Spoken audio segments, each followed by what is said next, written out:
Ito na mga paps ang bagong KTM Duke 390 2025 model. Tara, ikutan natin.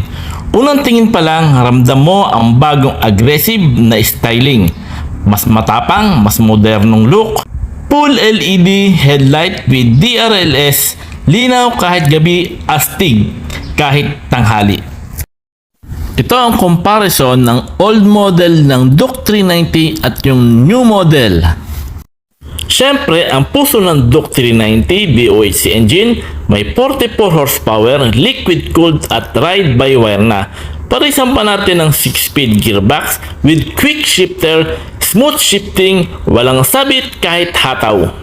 Tingnan mo to, bagong 5-inch TFT display, may Bluetooth at turn-by-turn navigation, connect agad sa phone mo. Lahat ng anggulo panalo. Ito ang KTM Duke 390 Reborn for the Streets.